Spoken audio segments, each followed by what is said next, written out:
Salve galerinha misteriosa do YouTube, tudo bem com vocês? Para quem não me conhece, eu sou Bruna Oliveira, sejam todos muito bem-vindos, é claro, ao canal Mistérios do Tempo. Já peço para vocês logo de cara a inscrição, para quem ainda não é inscrito, pessoal, isso nos ajuda muito. Também peço que vocês nos sigam nas redes sociais, no Instagram, @Mistérios do Tempo Oficial, no nosso perfil lá no Facebook também, que está como Bruna Oliveira, perfil de divulgação do canal Mistérios do Tempo, e também vou deixar para vocês aqui na descrição o nosso blog, tá bom, pessoal? Então, hoje, sexta-feira 13, noite de sexta-feira 13, nós vamos mostrar para vocês um crime real que aconteceu em uma sexta-feira 13, no ano de 1973.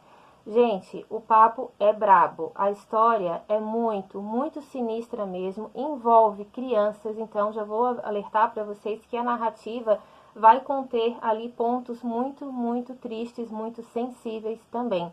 Nós vamos falar sobre os crimes de David McCreeve, conhecido posteriormente como Monstro de Worcester.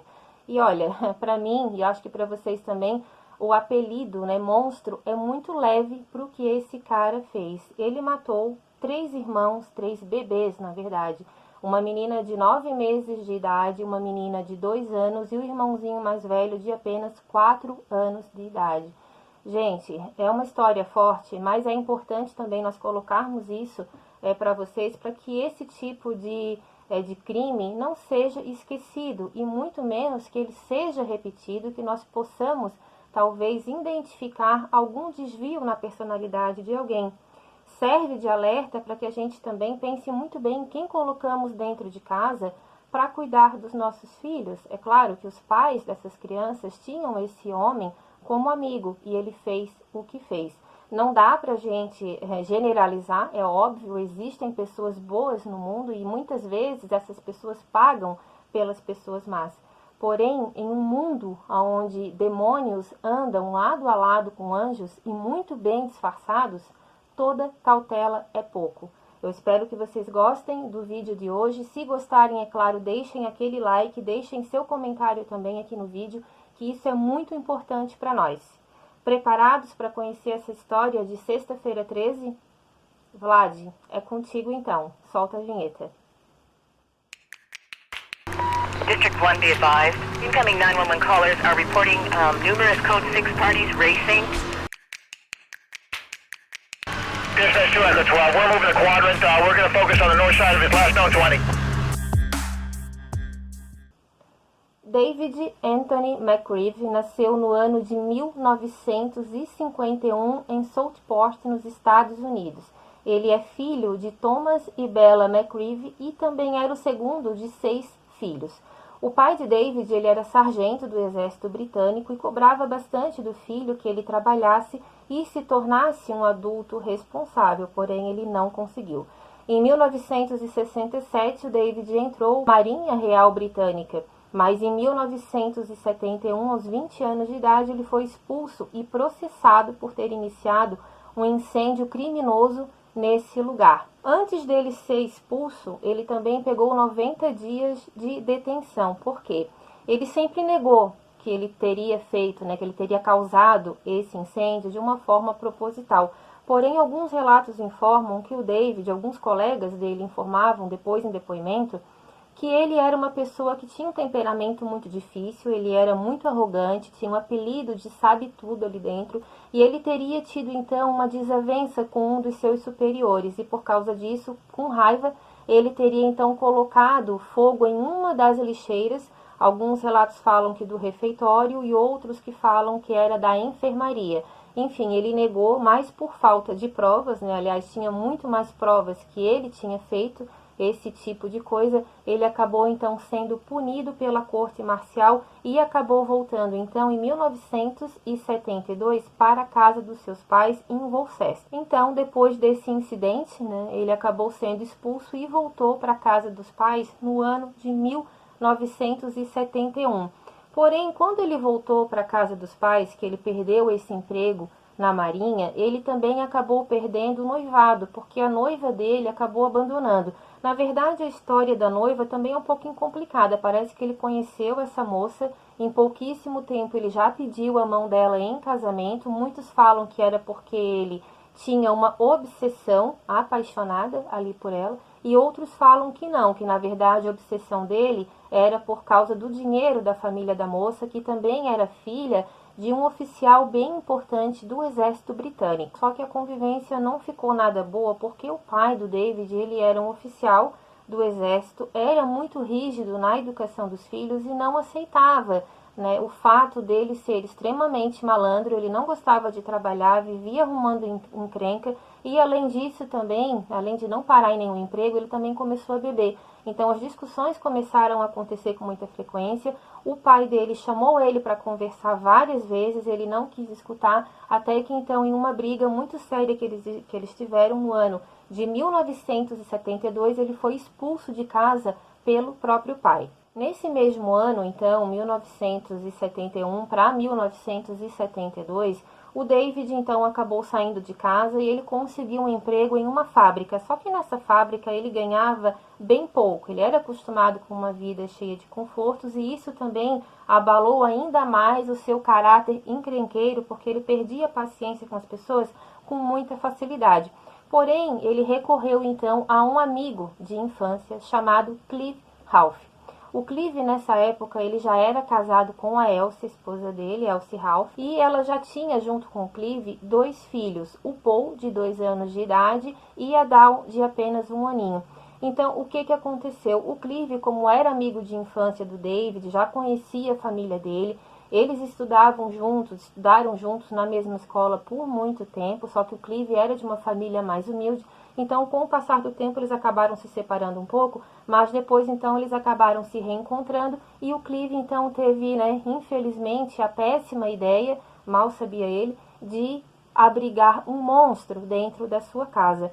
Então, ele acabou abrigando o David na sua casa. Na verdade, ele sublocou um dos quartos, né, de um sobrado geminado que ele tinha ali na cidade de Worcester, que era bem próximo, inclusive, da casa dos pais do David. Isso fica na Inglaterra. Então, ele morava nesse sobrado geminado com a esposa Elsie e mais 2 filhos, e ele acabou, então, sublocando um quarto para que o David pudesse ficar. Só que essa casa, pessoal, ela tinha apenas 2 quartos. Então, o David, ele ficou no mesmo quarto do filho mais velho, do Paul. E isso acabou criando muita afeição entre o menino e ele, porque o Paul gostava muito do David. Até depois que todo o crime aconteceu, que eu já vou contar para vocês o que esse monstro fez, a própria Elsie não acreditou logo de imediato que o David teve essa capacidade, essa crueldade, visto que ele gostava muito das crianças, principalmente do menino, que era o mais velho, do Paul, que eles se davam muito bem, que ele já tinha acostumado, inclusive, a dormir junto com o David, e que cada vez que a Elsie perdia um pouco a paciência com o menino, que era bem ativo, o David, então, acabava se metendo e muitas vezes até brigando com a Elsie, pedindo para que ela tivesse mais paciência com ele. Bom, então o David, até mesmo para a vizinhança, ele era tido ali como um cara que tinha realmente uma expressão ali de ser um pouco arrogante, um pouco sabe tudo, mas fora isso ele se dava bem com os vizinhos.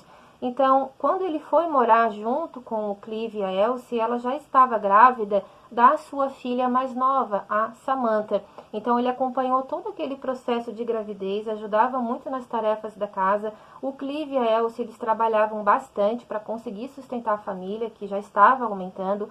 A Elsie, ela era garçonete, trabalhava durante o dia, e o Clive, ele era caminhoneiro, então ele ficava muitos dias fora de casa, e mais tarde isso também foi colocado como um burburinho, como uma fofoca ali, que a Elsie teria tido um caso com o David, mas ela negou isso veementemente. Ela disse que isso nunca aconteceu, que o marido confiava nela e que isso nunca gerou problemas dentro de casa, mas que algumas pessoas haviam comentado isso. Mas isso nunca foi provado, inclusive sempre foi negado por ela. Então o David, ele costumava até fazer os almoços no dia de domingo, era muito carismático, gostava das crianças, e como eles precisavam comprar uma casa porque ali onde eles moravam, até onde eu entendi, era alugado. Não tenho certeza dessa informação, mas eles precisavam de uma casa maior por causa do bebê que estava para chegar. Então, o que aconteceu? Nesse período, a Elsie, ela foi convidada a trabalhar também no período da noite, lá no pub, nesse bar aonde ela trabalhava, e ela tinha que ter alguém que cuidasse das crianças. E não poderia ser qualquer pessoa, até por questões financeiras, que ela também não tinha dinheiro para pagar uma babá, e também ter alguém de confiança. Então, quem que eles pensaram em chamar para cuidar dos filhos como babá?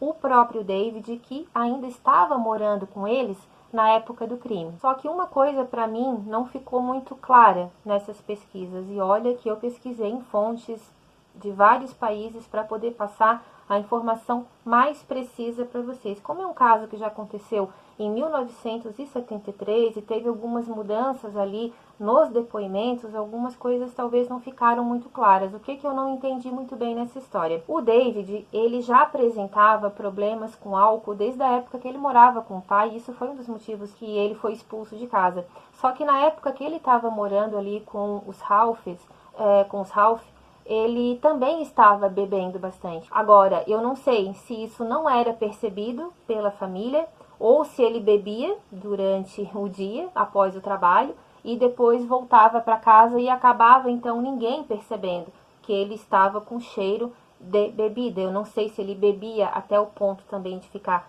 totalmente alcoolizado ou se ele tomava, alguns copos ali que deixava ele um pouco mais alterado, mas talvez que desse ali para disfarçar. Eu vou acreditar nessa segunda hipótese, que os pais não sabiam que ele tinha esse problema todo com o álcool.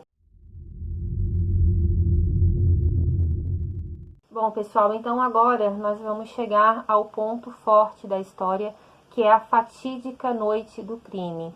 A monstruosa noite de 13 de abril de 1973, aonde David McGreevy, que posteriormente ficou conhecido como Monstro de Worcester, acabou então assassinando a sangue frio 3 irmãos, 3 bebês. Gente, nessa noite, o que aconteceu? O Clive, ele estava em casa, ele não estava viajando naquela semana, porque como eu falei para vocês, ele era caminhoneiro. Porém, a Elsie, ela teria que trabalhar no período da noite, naquela sexta-feira. Então, o que ela falou? Ela disse que ela providenciou todo o jantar, deixou tudo pronto e deixou o Clive cuidando das crianças, que era o esposo dela.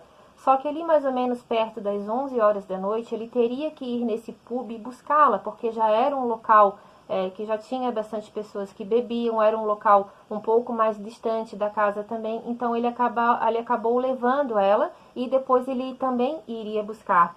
Só que quando chegou ali próximo mais ou menos do horário dele ir buscar, e o David ainda não tinha chegado em casa, ele acabou indo então nesse bar onde o David costumava frequentar, e é aí que eu não entendo muito bem se ele percebeu ou não o cheiro de bebida, e ele acabou então buscando o David para cuidar das crianças nesse período de mais ou menos 1 hora que ele iria levar até chegar ao pub, onde ele ia buscar a esposa, e até chegar em casa. Então, o combinado era que o David ficaria com as crianças mais ou menos por 1 hora. Depois ele já estaria liberado dessa função, só que ele também morava na casa. Mas enfim, acabou acontecendo o seguinte, ele foi buscar o David, então, deixou ele em casa com os filhos e saiu para buscar a Elsie. Mal sabia ele que seria a última vez que ele iria ver as crianças. Então, quando ele saiu de casa, segundo o que ele falou, o pai das crianças, os meninos estavam dormindo. Então, o David também não teria ali que ter muitas atividades com as crianças, porque já era tarde, eles estavam dormindo. E assim foi feito. O Clive, então, saiu para buscar a esposa e o David ficou em casa tomando conta das crianças. Gente, depois do depoimento, o David falou que tudo começou, que ele não lembrava direito do que tinha acontecido, por que ele fez esse tipo de coisa, que ele gostava muito das crianças, ele não entende por que ele fez o que ele fez, tanto é que ele falou para o policial que era ele, mas não era ele, que ele não acreditava no que ele tinha feito, ele teve uma convulsão, ele começou a se debater no chão, começou a ter uma crise de choro muito forte, fingimento ou não, isso aconteceu, e aonde então eles conseguiram entender um pouco ali o que tinha acontecido. Então, assim, ele falou que tudo começou logo após que o Clive saiu de casa. Ele disse que a Samantha, que era bebezinha de 9 meses, que estava dormindo, ela teria acordado muito assustada, chorando muito, que nada acalmava ela. Ela acabou então acordando os outros irmãos também, que já estavam dormindo, e que os outros também começaram então a chorar. Depois ele falou que achava que ela estava chorando porque ela queria a mamadeira e ele não teria dado essa mamadeira para ela. Ele então perdeu a paciência porque ele disse que já estava muito alterado, não que isso justifica, mas ele disse que já estava muito alterado porque ele tinha tido uma briga nesse bar, onde ele brigou lá com o cara, que ele teria então parece que apagado o cigarro dele na bebida desse rapaz, porque eles estavam jogando cartas e ele teria perdido bastante dinheiro nessas cartas, enfim, e acabou descontando na criança. Então, como a Samantha, ela não parava de chorar, ele começou a ficar muito irritado. Ele disse que lembra que ele botou a mão sobre o rosto dela e ali as coisas aconteceram.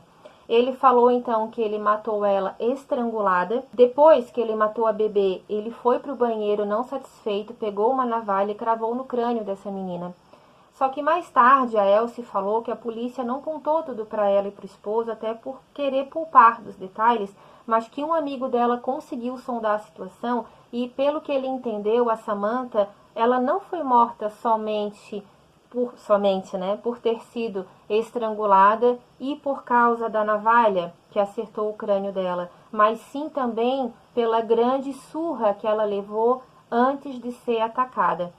Não satisfeito com tudo isso que ele fez, ele foi então para a irmã do meio, a Dawn, de apenas 2 anos de idade. Também, segundo ele, a sufocou, a estrangulou e depois então cortou a garganta dessa criança com a navalha que ele também tinha utilizado para ferir o crânio da bebezinha, que era a Samantha mais nova. Não satisfeito, ele foi para o irmão mais velho, o Paul, de apenas 4 anos, que era extremamente apegado a ele, confiava nesse homem, dormia com ele todas as noites. Ele acabou então pegando um pedaço de corda que prendia a cortina. Essa corda, na verdade, ela tinha um arame por dentro, era um prendedor de cortina. Ele tirou então essa corda, então acabou estrangulando o menino com essa corda. Ele acabou então matando ele ali sufocado, estrangulado por essa corda. Não satisfeito, ele pegou essa mesma navalha, mutilou os corpos. Não satisfeito, foi até o porão, pegou uma picareta e acabou então de mutilar o que havia sobrado dessas crianças. Ele disse que ele ficou na dúvida se enterrava essas crianças no jardim da casa ou o que ele iria fazer. Então ele pegou os 3 corpos e levou até os fundos de um quintal, que eu não sei se era exatamente da casa Clive da Elsie ou se era na casa do vizinho, porque eram sobrados germinados. Então ele acabou pegando esses corpos e empalou nas grades do muro do vizinho que morava próximo à casa deles e deixou as crianças ali penduradas, totalmente deformadas, mutiladas, e saiu andando pelas ruas, todo sujo de sangue, como se nada tivesse acontecido, e foi preso então às 3h50 da madrugada.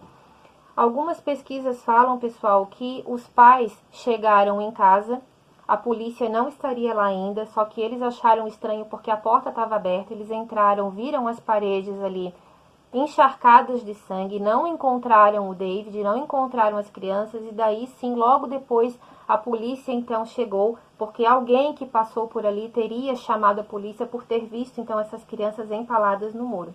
A outra versão conta que quando o Clive e a Elsie chegaram em casa, a polícia já estava ali e não deixaram eles entrar, que eles foram levados diretamente para a delegacia, e lá na delegacia, cerca de 1 hora depois, então um dos policiais foi até os fundos dessa casa então e teria encontrado os corpos das crianças e só depois então teria dado essa terrível notícia para os pais. Agora você imagina como é que um policial vai dar uma notícia dessa para um pai e para uma mãe. Ele teve que dar, e obviamente A Elsie não passou bem, teve uma crise nervosa muito grave e foi sedada ali mesmo na delegacia. Gente, já peço para vocês também que, se estiverem gostando aqui do vídeo, por favor, deixem aqui o seu like, a sua inscrição, deixem aqui também no vídeo os comentários. Vocês estão comentando bastante ali no Facebook, no Instagram, mas peço para vocês também deixarem esses comentários aqui no vídeo, que isso é muito importante para nós, tá bom? Para vocês terem uma ideia da ferocidade desse crime, que no momento em que um policial encontrou esses corpos, o nome do policial era Bob Rice, tá? Ele foi a infeliz pessoa que teve a primeira visão desses corpos empalados ali na grade. O detetive da época, o superintendente Bob Bolt, que era chefe do West Mercia City, ele disse: nenhum oficial de investigação jamais teve que testemunhar tal cena de horror indescritível. Gente, assim que eles encontraram os corpos dessas crianças, eles já trataram de imediatamente fechar com uma espécie de uma tenda para que as pessoas de fora não vissem aquele tipo de cena e também para que não fosse invadido, né, ali por ninguém e acabasse atrapalhando então o andamento do processo de investigação. Tanto é que o Clive e a Elsie tiveram que ser detidos praticamente na delegacia porque eles queriam voltar para casa, eles queriam ver os corpos dos filhos e isso não foi permitido. Não somente para não atrapalhar a investigação, mas porque a polícia sabia que eles não iriam suportar ver aquele tipo de atrocidade, que teve policiais que desmaiaram, teve policiais que tiveram crises de vômito, tiveram que sair praticamente ali em ambulâncias porque não conseguiram ficar. Agora você imagina, policiais experientes em ver esse tipo de coisa não conseguiram suportar. Agora imagina um pai e uma mãe que amavam os seus filhos. Então, como eu mencionei para vocês, às 3h50 da madrugada o David foi preso, acabou encontrando inclusive o Clive e a Elsie na delegacia, que não acreditavam que ele teria sido capaz de fazer uma coisa dessa. Eles só acreditaram quando o David acabou confessando. Gente, ele disse o seguinte: foi tudo muito horrível. Fui eu, mas não fui eu. Como eu poderia fazer isso? Em Paul, eu usei o fio. Tudo pareceu desmoronar. Peguei a picareta e usei em todos eles. Então fui lá fora e os coloquei nas grades. Depois disso, pessoal, passou alguns dias, acredito ali que mais ou menos uns 2, 3 dias, os corpos foram então liberados para que a família pudesse fazer o enterro. Eles não puderam visitar nem no necrotério, porque geralmente as pessoas da família têm que ir no necrotério para fazer o reconhecimento dos corpos, e nesse caso foi aberta uma exceção. Eles não precisaram ir, na verdade, eles não foram autorizados a ir. Nesse período da delegacia até o enterro, a Elsie falou que ela e o seu esposo Clive, eles não trocaram nenhuma palavra, porque no fundo eles se sentiam muito culpados por isso tudo ter acontecido, por eles não terem identificado que o David era um assassino, por eles terem confiado a família deles numa pessoa que na verdade era um monstro. Então, ela disse que no fundo eles próprios se sentiam culpados e também acabavam culpando um ao outro, mesmo sem dizer nenhuma palavra. Então, mais ou menos ali uns 2, 3 dias os corpos foram liberados, eles não foram sepultados, eles foram cremados. E a partir dali, então, no momento em que eles foram cremados, as únicas palavras que o Clive e a Elsie trocaram era a respeito do divórcio. Eles acabaram se separando, eles não conseguiram mais ficar juntos. A Elsie nunca mais voltou naquela casa, ela nem foi buscar brinquedo das crianças, ela não buscou muita coisa que era dela, só conseguiu pegar, na verdade, pediu para que a irmã trouxesse um porta-retrato, que era a única foto que ela tinha dela e dos meninos, que eu vou mostrar aqui para vocês. Ela guarda até hoje esse porta-retrato com muito carinho, óbvio, que é uma relíquia para ela. Então ela disse que não conseguiu mais nem voltar naquela casa e que o que tinha de brinquedo ou foi deixado por lá ou foi entregue para alguma doação, mas ela não conseguiu levar nenhum brinquedo das crianças para ela. Ela foi morar junto com uma irmã chamada Anne, só porque essa irmã ela tinha 2 filhos que eram muito parecidos com as crianças da Elsie. Ela disse que não conseguia olhar para as crianças, não por não amá-las, mas porque a dor era muito forte de saber que os filhos da irmã estavam ali com ela, lembravam muitos filhos dela fisicamente, e ela não poderia nunca mais abraçar os filhos dela de novo. Então ela foi logo que de imediato já tratada por um psiquiatra. Ela começou a tomar remédios antidepressivos muito fortes. Em uma noite, Logo após o crematório das crianças, ela pegou todas as cartelas que ela tinha e tomou tudo de uma vez só. Só que a irmã dela identificou o que ela tinha feito, levou ela rapidamente para o hospital porque ela queria morrer. Ela tentou se matar outras vezes com comprimido porque ela queria morrer dormindo, sonhando com as crianças e poder ficar com eles ali mesmo. Então ela disse que quando ela acordou na enfermaria do hospital, ela deu uma crise muito grave de choro porque ela não conseguiu morrer. E assim que os remédios então passaram o efeito, aquela dor novamente voltou e ela disse que preferia 1000 vezes que o David tivesse matado ela junto com as crianças.